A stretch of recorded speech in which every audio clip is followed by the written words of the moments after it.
23h, 1h, la libre antenne d'Europe 1. Sabine Marin. Et j'enchaîne tout de suite, bien sûr, c'est Ziad Ali que je prends à l'antenne. Bonsoir à vous, Ziad Ali. Bonsoir. Soyez le bienvenu. Vous voulez que je parle? Je vous ai appelé en fait pour témoigner à propos des enfants, en faveur surtout des enfants placés. Oui. Parce que j'ai connu ce sujet en 2011 et depuis 2011, je passe quasiment tout mon temps dans ce domaine-là. Alors, racontez-moi votre histoire, alors, Ziad Ali. Qu'est-ce qui vous est arrivé pour en arriver là? Alors, l'histoire, c'est que je me suis marié en 2006. Nous avons eu avec une femme 20 années plus jeune que moi. Nous avons eu 2 garçons, un en 2008 et un autre en 2010. Mmh. Et en 2011, je suis artiste peintre et professeur de dessin peinture et puis un sculpteur en fait.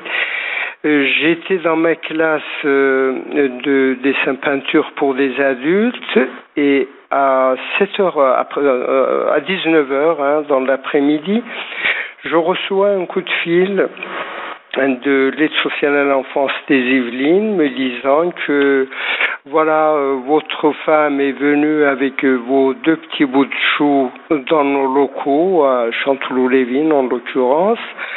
Et on s'est rendu compte que votre femme tenait des propos incohérents. Donc on a estimé qu'il n'était pas bon de laisser vos 2 garçons, 2 petits bouts de chou, de repartir avec elle.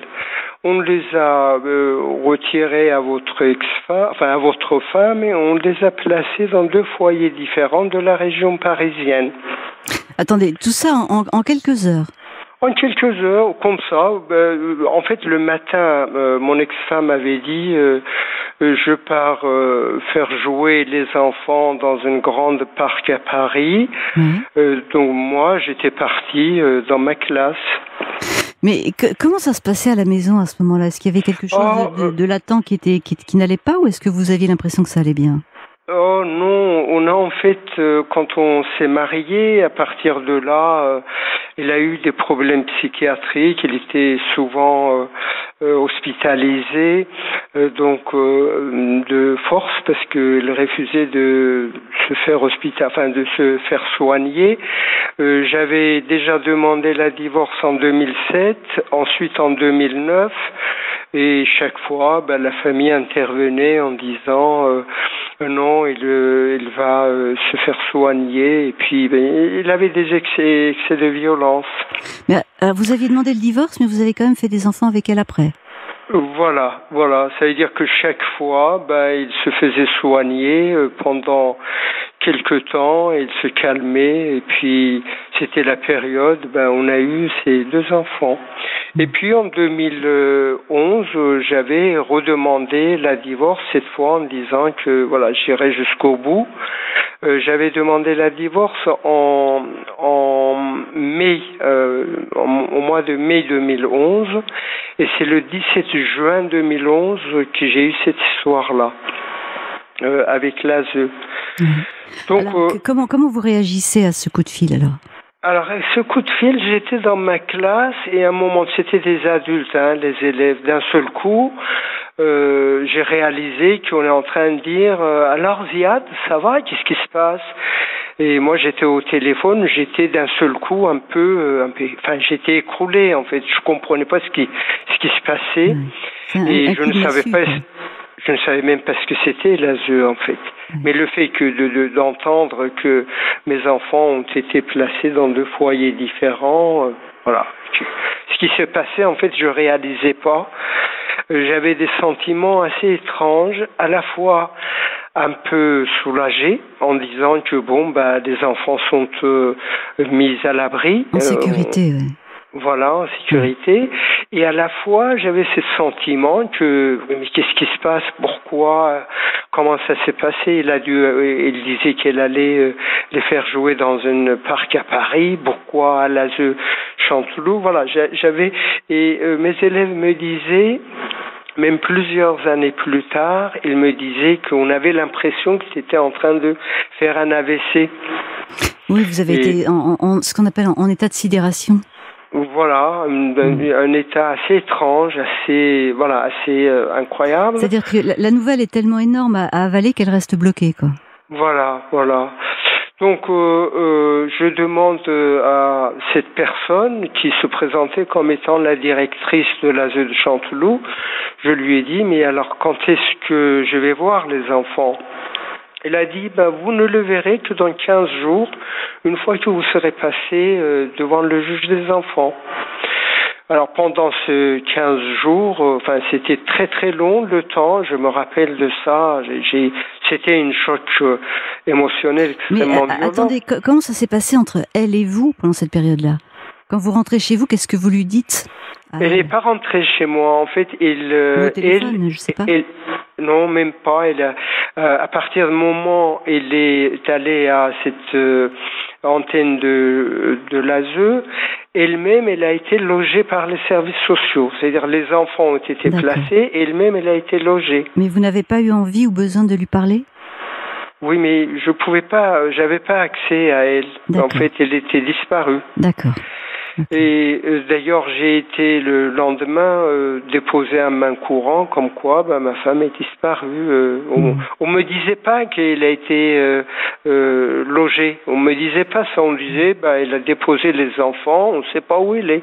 Oui, donc vous êtes un peu dans une sorte de no man's land pendant cette période-là. Voilà, c'est ça. Au bout de 15 jours, on passe devant le juge des enfants, et là, j'apprends, le juge des enfants demande à mon ex-femme, alors où est-ce qu'il en est votre plainte ? Elle dit, j'ai pas à en parler parce qu'il y a des enquêtes. Donc, j'apprends un petit peu. Parce qu'il y a des enquêtes, c'est ça ? Non, il n'y avait rien, mais je n'étais au courant de rien. Mais c'est là que j'apprends qu'il y a, qu'elle a dû faire des allégations à mon encontre. Elle a dû, dire des trucs parce que le juge me demande, le juge des enfants tourne vers mon ex-femme en disant où est-ce qu'il en est des enquêtes. Ah oui, donc là, vous commencez à sentir qu'il y a quelque chose que vous ne savez pas. Voilà. C'est là que je commence à... Et que ça s'annonce pas bien, ça. Voilà. Et là, je dis, mais de quoi il s'agit ? Quelle enquête ?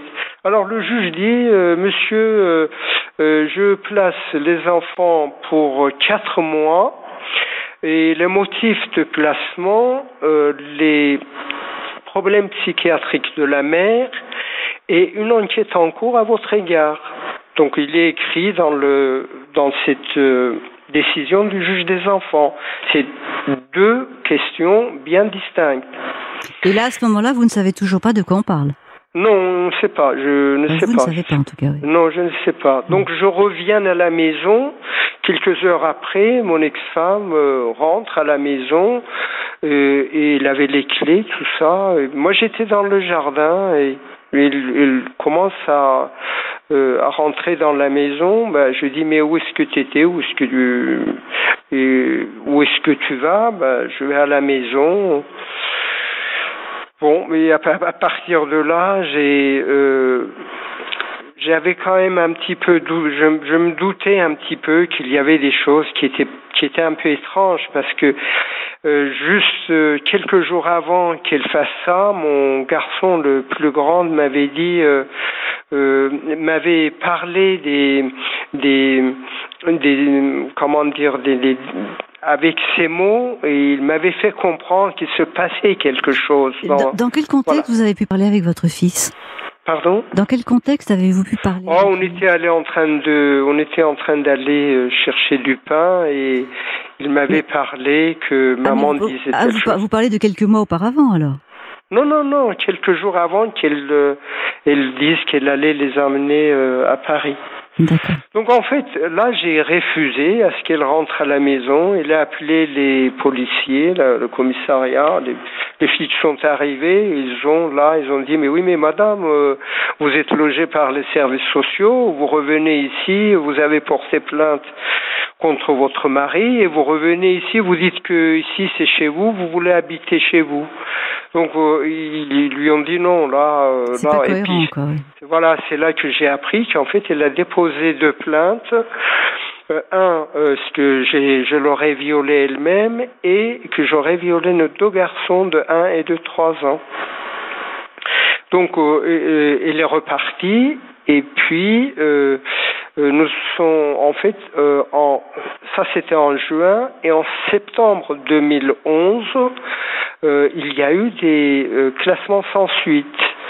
La cour d'appel a confirmé les classements sans suite de ces 2 plaintes. Mais est-ce que pendant cette période-là, il y a eu des enquêtes sur vous? Est-ce que vous avez été inquiété? Ah oui, il y a eu des enquêtes sociaux, psychiatriques. Oh là, oui, mais alors là, je suis passé vraiment à peigne fin. On a passé tout à peigne fin. Mais bien sûr, il y a eu des enquêtes sociaux, psychiatriques, il y a eu des enquêtes de police, de justice. Donc en 3 mois, en fait, bon, moi j'ai été connu, j'ai été très médiatisé. Hein, comment vous avez vécu ça et surmonté ça?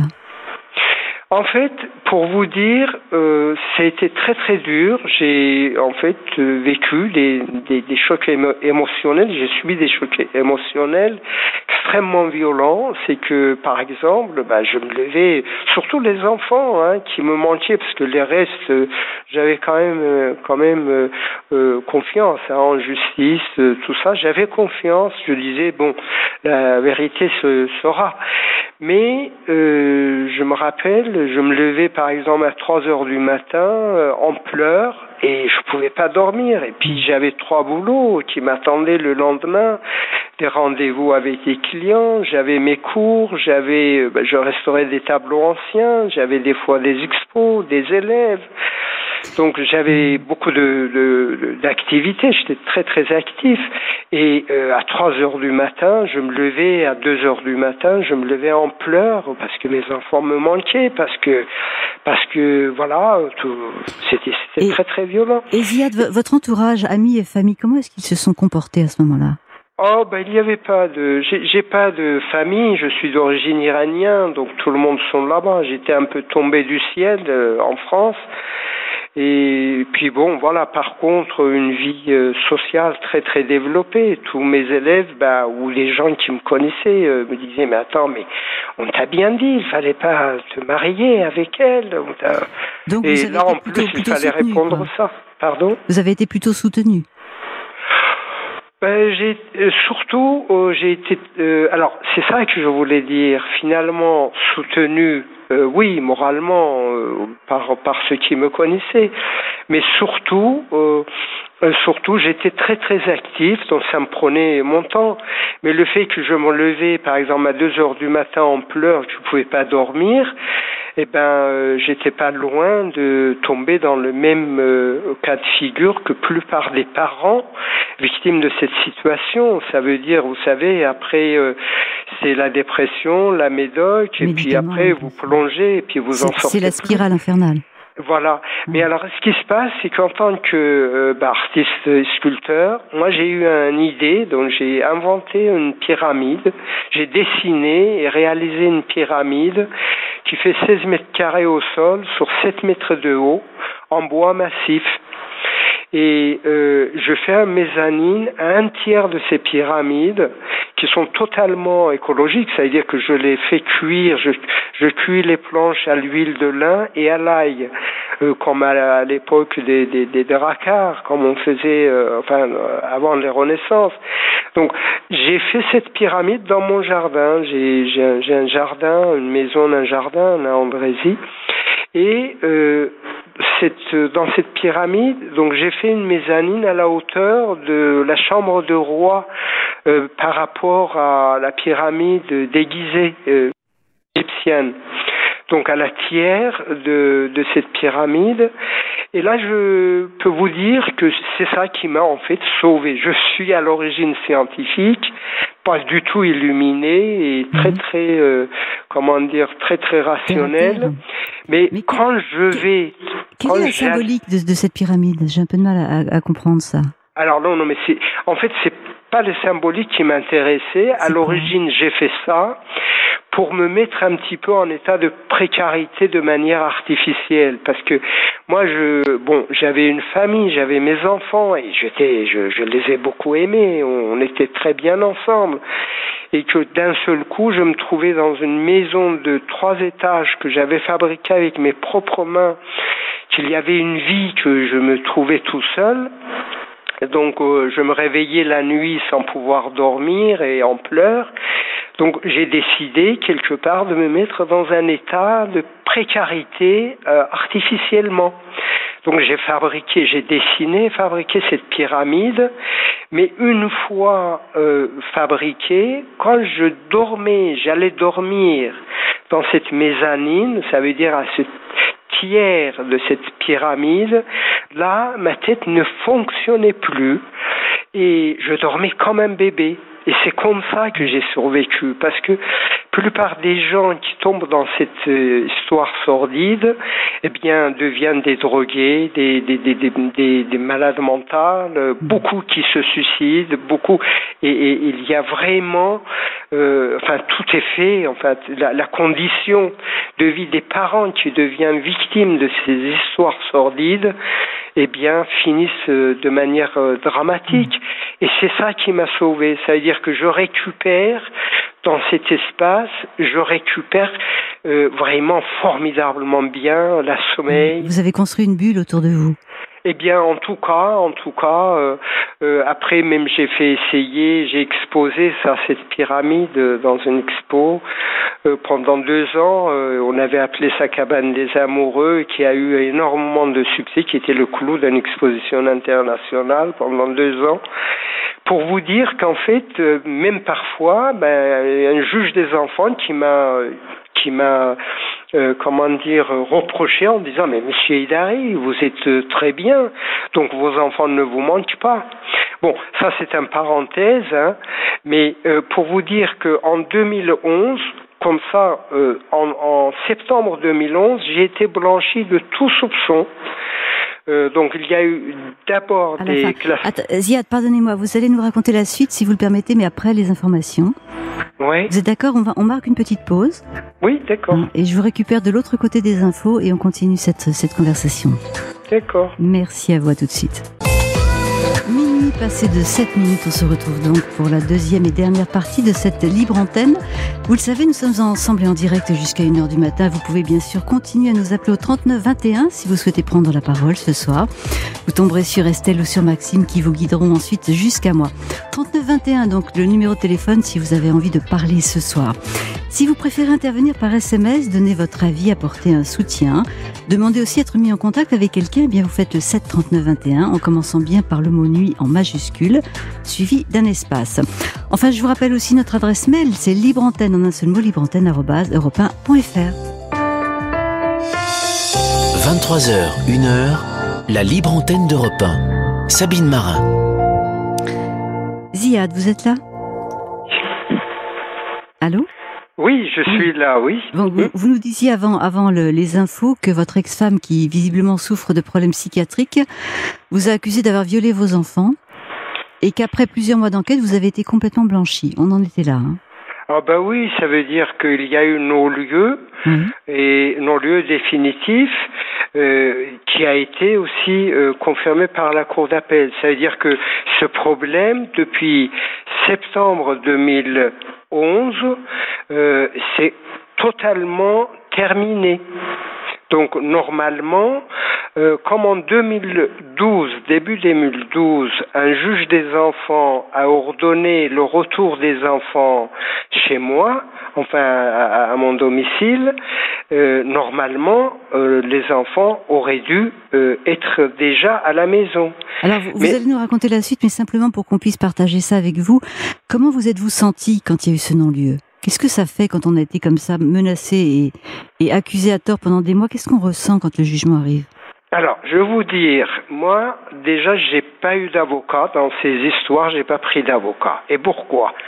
parce que j'ai pris un premier avocat dans le 16e arrondissement de Paris. On m'a dit qu'il ne faut pas que je donne des noms, mais malheureusement, bon, voilà, c'est des cabinets bien connus. Et ce cabinet, en fait, dans l'affaire de divorce, a fait fixer, mon avocat a accepté, parce que dans l'affaire de divorce, la présence de l'avocat est obligatoire. Donc, j'avais mon avocat qui était un cabinet d'avocats dans le 16e arrondissement de Paris, et mon ex-femme avait un avocat d'aide juridictionnelle payé à la fois par l'aide juridictionnelle de mon ex-femme et à la fois par l'aide sociale à l'enfance. Donc, ces deux avocats se sont entendus, selon moi, de manière, disons, illicite, pour fixer la résidence principale de mes enfants dans l'affaire de divorce chez la mère psychologiquement fragile, sans emploi, sans domicile fixe et dans une situation de précarité extrême. Alors que moi, j'ai la situation d'un Français moyen et socialement très très bien inséré, et financièrement également, et je n'ai aucun problème de santé, ni social, ni de justice. Et donc ça, j'ai trouvé ça un peu étonnant. J'ai porté plainte contre mon propre avocat, donc de cabinet qui était dans le 16e arrondissement de Paris, et ce cabinet a été condamné par la justice du tribunal de 17e arrondissement de Paris en 2013, à me payer d'ailleurs des dommages et intérêts.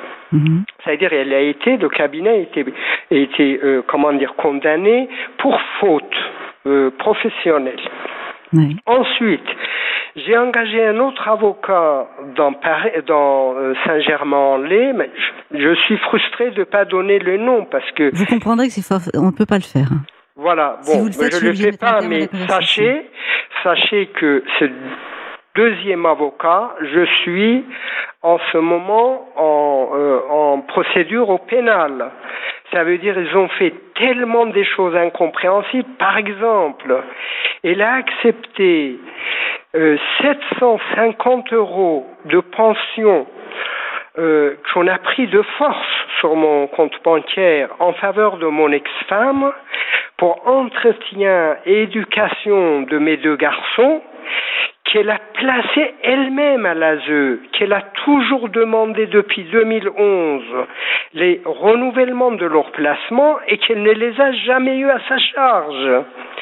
Il a fallu que j'attende 2019 pour aller voir tout seul un juge des affaires familiales et lui dire « Mais attendez, qu'est-ce que c'est cette histoire ?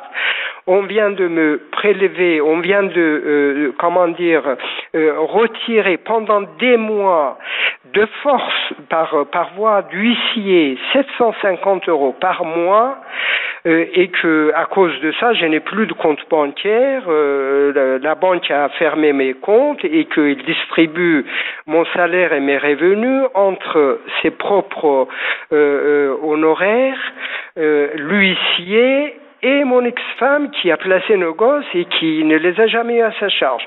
Il a dit, mais qu'est-ce que c'est cette histoire ? Elle a tout supprimé. Cela dit, pendant 10 ans, j'ai dû payer tous ces pensions qui ont... personne ne comprenait. Pourquoi avoir attendu 10 ans pour vous opposer à ça ? Mais parce que... pourquoi 10 ans ? Parce que en fait...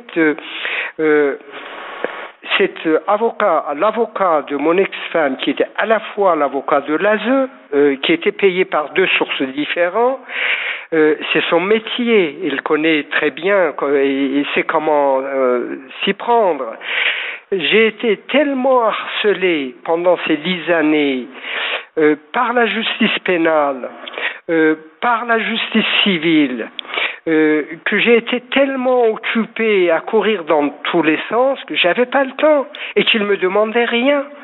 Donc les pensions s'accumulaient. À un moment donné, il y avait, je crois, 24 000 € à payer. Et là, il fallait, d'un seul coup, il était allé prendre un huissier. Il avait fait les choses, c'est son métier, il s'y connaît. Il avait fait en sorte à ce que je sois d'un seul coup surpris et débité de manière automatique. Et votre ex-femme, pendant ces 10 ans, elle a fait quoi ? Eh bien, pendant ces 10 ans, elle a été en fait manipulée par les services de l'aide sociale à l'enfance pour dire qu'elle est d'accord de placer ses enfants, puisque pendant ce temps-là, elle recevait des pensions de corruption de ma part, et elle recevait aussi les allocations familiales des enfants qui ont été placés. Mais est-ce qu'elle s'est soignée ? Pardon ? Est-ce qu'elle s'est soignée ? Oh, mais j'en sais rien, je ne sais pas. Non, l'ASE, en plus, il avait ses visites, disons, jusqu'en 2019. Elle n'a jamais été privée des visites à nos enfants. Alors que moi, depuis 2015, je n'ai pas vu mes enfants. Je n'ai eu aucun droit de visite. Alors qu'on ne me reproche rien. Même là, depuis 2 ans ? Depuis 2019 ? Attendez, mais depuis 2015, je n'ai eu aucun droit de visite à mes enfants. Et moi, alors, je vais vous dire une chose. J'ai une chaîne YouTube, que j'ai fait avec le nom, mon prénom, divisé en 2. Donc, Ziad Ali, divisé en 2. Zia, plus loin d'Ali, YouTube. Là, vous allez trouver mes témoignages. J'ai fait des espèces de one-man show, c'est-à-dire des théâtres. Je me déguise, je change, et puis j'ai dû apprendre à utiliser des outils pour faire ces choses-là. C'est-à-dire que depuis 2011, je passe ma vie à ça. Et mon métier d'artiste, peintre et sculpteur est mis vraiment entre parenthèses. J'ai dissous mon école. Je fais que ça. Et donc, vous allez voir dans cette chaîne YouTube, par exemple, j'ai mis des caméras cachées dans les audiences de plusieurs juges des enfants qui sont sur cette chaîne YouTube. Ah, mais vous, quand vous l'écoutez, comme vous y seriez, comme vous étiez, présent dans cette audience. Vous êtes sûr que c'est très légal, ça, Ziad ? Ce n'est pas légal. Je me suis expliqué en justice à ce propos. Alors, il faut que je vous dise que depuis 2011, j'ai été quand même présenté au juge en référé. Mais on est en France dans un pays quand même extraordinaire. C'est que il y a quand même la liberté d'expression, il y a quand même la justice qui fonctionne en France, à part dans l'aide sociale à l'enfance. Et je l'ai déjà dit aux juges des enfants, et vous pouvez les entendre, écouter et voir dans mes caméras cachées, dans les audiences des juges des enfants. C'est que c'est un milieu, la justice en matière de l'aide sociale à l'enfance ne fonctionne pas en France. Je le dis haut et fort, je l'assume. Oui, je sais, vous n'êtes pas le seul, Ziad, on a beaucoup de témoignages qui vont dans ce sens. J'ai été même la crier avec un mégaphone sur Place Vendôme à plusieurs reprises. Donc, pour dire que ça ne fonctionne pas, et pourquoi ça ne fonctionne pas ? Parce que quand il s'agit d'autres domaines dans la justice, les Français savent se défendre, il y a des moyens, ils savent se défendre. Mais les enfants, les parents sont poussés au suicide ou à l'abandon de leurs gosses, ils sont condamnés à la précarité, ils sont accablés, ils sont détruits. Mais ils sont détruits, il n'y en a pas beaucoup qui survivent. J'ai survécu grâce à ma pyramide, je l'ai dit toujours. C'est ça qui m'a permis de récupérer, de dormir, de récupérer, de pouvoir continuer à me défendre. C'est pas facile de se défendre. Je veux vous dire, il y a des guet-apens quand vous allez voir vos enfants en visite médiatisée. On a arraché une tomate cerise à la bouche de mon garçon de 8 ans, assis à moins d'1 mètre de moi. au cours d'une visite qui a été médiatisée par deux éducateurs et un chef de service de l'UFSE de l'Aigle. Eh bien, là, on attendait à ce que je balance un coup de gifle et que je me trouve en prison et que j'ai gardé mon calme, mais malgré tout, ils ont quand même porté plainte contre moi, comme quoi je les aurais, je ne sais pas, enfin je leur aurais mal parlé. Mais la justice, ne m'a jamais condamné. Depuis 2011, je n'ai jamais été condamné. Mais aujourd'hui, concrètement, vous en êtes où alors ? Alors, aujourd'hui, concrètement, depuis 2015, je n'ai eu aucun droit de visite à mes enfants. On ne me reproche, je n'ai aucun problème de santé, aucun problème social et aucun problème de justice. Dernièrement, c'est au mois de janvier 2020, je suis passé devant le juge des enfants, que j'ai entièrement enregistré l'audience du juge et que j'ai mis sur ma chaîne YouTube, que vous pouvez regarder. Donc, ça fait on l'a noté, Ziad. Voilà, Zia, plus loin, Dali. Voilà, et là, vous allez la voir. Là, vous allez voir, c'est un monde kafkaïen. Le juge des enfants ne me reproche rien, mais le jour même, il recopie son ordonnance de 2 années auparavant, au cours de laquelle elle m'a totalement supprimé tous mes droits, mais sans aucun motif. Sauf en disant en faisant croire que j'étais un malade mental. Alors qu'écoutez, il y a eu quand même 3 expertises psychiatriques, que tous les 3 disent bien que je suis un surdoué. On a compris, Ziad, qu'il n'y a pas de souci. Et que je n'ai jamais eu des problèmes psychiatriques. Est-ce que vous êtes défendu en ce moment par quelqu'un ? Parce que vous défendre tout seul, j'ai bien l'impression que ça ne va plus suffire là. Ah mais écoutez, moi, je vais vous dire, il y a un juge d'instruction qui a justement fait le non-lieu, m'a filé tout le dossier de mes enfants de 2011 jusqu'en 2018, que j'ai résumé en 300 pages. Et là-dedans, mais c'est un rapport de force. Moi, j'ai l'habitude de parler. Je suis enseignant. J'ai été enseignant pendant 25 ans.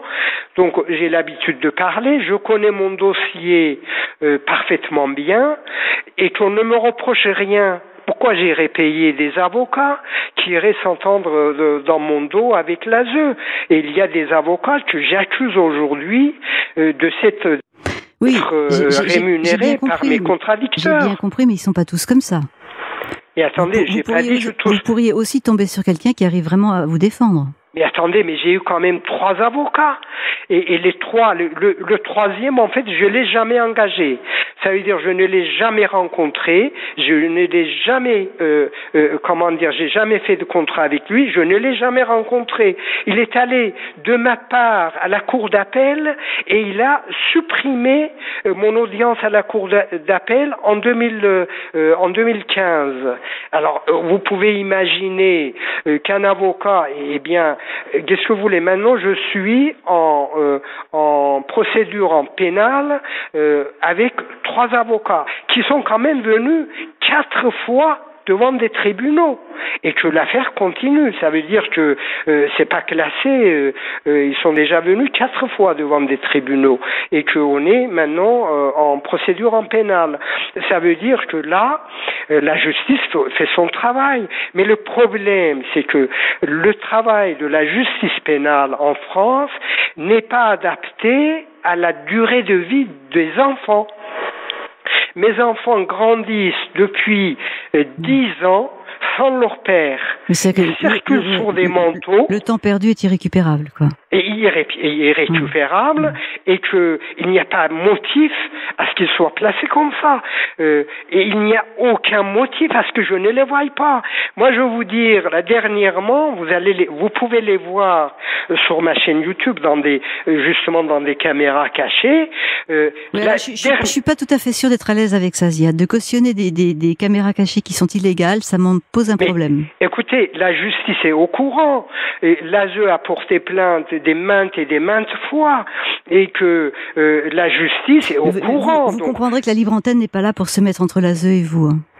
Oui, mais justement, il n'est pas à se mettre entre moi et enfin, vous n'êtes pas là pour prendre parti, mais sachez quand même que l'ASE est une institution avec représentation, avec des moyens colossaux, et que moi, en tant que parent, je suis un des rares survivants qui arrive quand même à continuer à en parler. La plupart des parents sont poussés au suicide, à l'abandon de leurs gosses. Quand vous dites mes enfants sont placés dans le mémoire collectif, c'est que vous avez fait quelque chose, c'est que vous les avez violés, vous les avez battus, vous n'avez pas eu à leur donner à manger. C'est pas mon cas. Ça laisse des traces. Ça laisse des traces.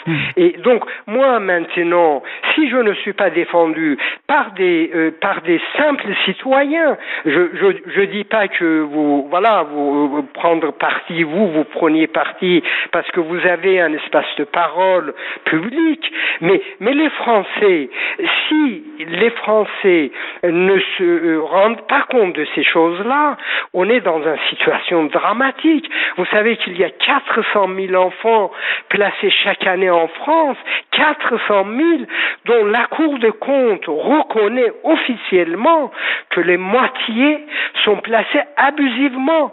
Donc, c'est pas moi qui le dis, c'est la Cour des comptes. Et il y a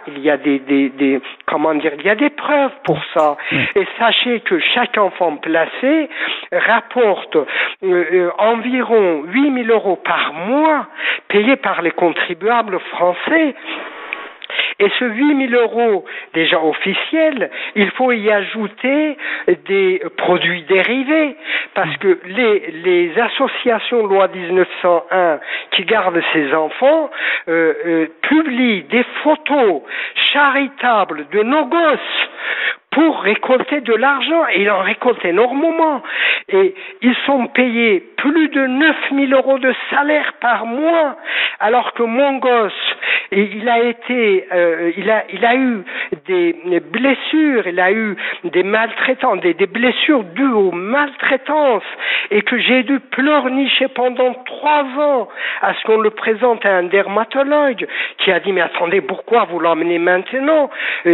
Cet enfant va garder ses cicatrices à vie sur sa figure parce que il n'a pas été soigné à temps. Moi, je vais vous dire, un psychologue de l'ASE avait fait un